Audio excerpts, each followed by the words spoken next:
আসসালামু আলাইকুম। গোখাদ্যের জন্য ভুট্টা ও ভুট্টার গাছ উভয়ই গুরুত্বপূর্ণ। বর্তমানে দানাদার খাবারের বাজার মূল্য অনেক বেশি। একজন খামারির পক্ষে দানাদার খাবারের যোগান দিতে হিমশিম অবস্থা প্রায়।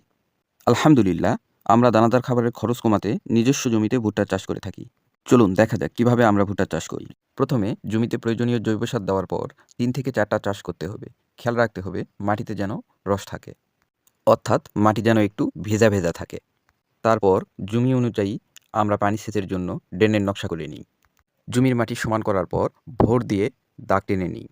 আমরা এটাকে ভোর বলি। আপনারা কি বলেন জানাবেন। তারপর এই দাগে ভুট্টা দিই। দেখুন আমরা কিভাবে ভুট্টা দিচ্ছি। আমরা মূলত এক হাতের মাথায় ৩ টা করে ভুট্টার বীজ দিয়ে থাকি। সারিবদ্ধভাবে এইভাবে পুরা জমিতে দাগ টেনে নিই। আমরা মূলত আগে এইভাবে বেশি করে দাগ টেনে নিই। তারপরে ভুট্টা দিই। কেননা দাগ টানতে অনেক সময় লাগে। এই যে ২ পাশের দাগ দেখতেছেন, এটা আমাদের ড্রেনের নকশা। মূলত আমরা এই জমিতে একটা ড্রেনের নকশা করেছি। ড্রেনের বাম পাশে আমাদের ভুট্টা দেওয়া শেষ এবং ভুট্টাগুলা মাটি দিয়ে ঢেকে দিয়েছি। ড্রেনের ২ পাশে আমরা ভুট্টা দিচ্ছি। ভুট্টার গোড়ায় যখন আমরা মাটি দিব, তখন মাঝখান থেকে মাটি উঠালে আমাদের অটোমেটিক ড্রেন হয়ে যায়।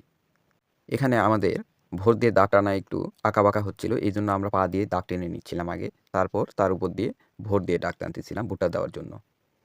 ড্রেনের বাম পাশে আমাদের ভুট্টা দেওয়া শেষ এবং ভুট্টাগুলা মাটি দিয়ে ঢেকে দেওয়া হয়েছে। প্রচণ্ড রোদের কারণে আমরা এই সময় হাঁপায়ে গেছিলাম। তাই একটু কর্মবিরতি নিয়েছিলাম।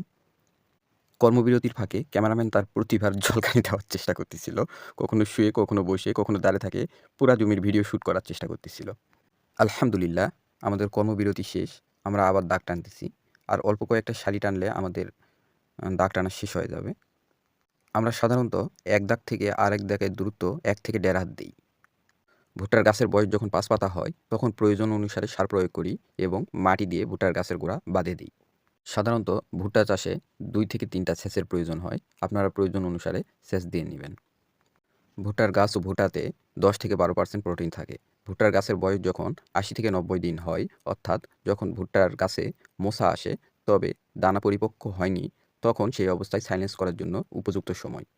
ভুট্টার গাছ দিয়ে খুব ভালো সাইলেন্স হয়। সাইলেন্সের জন্য আপনারা ভুট্টা ছিটে দিয়ে অথবা এইভাবে ঘন করে ভুট্টা লাগাতে পারেন। প্রয়োজন অনুসারে সার ও জৈব সার প্রয়োগ করবেন। একটা কথা বলে রাখি, এই ভিডিওতে যাদেরকে দেখছেন তারা প্রত্যেকেই উদ্যোক্তা। আমরা এইভাবে একজন আরেকজনকে সাহায্য করে থাকি।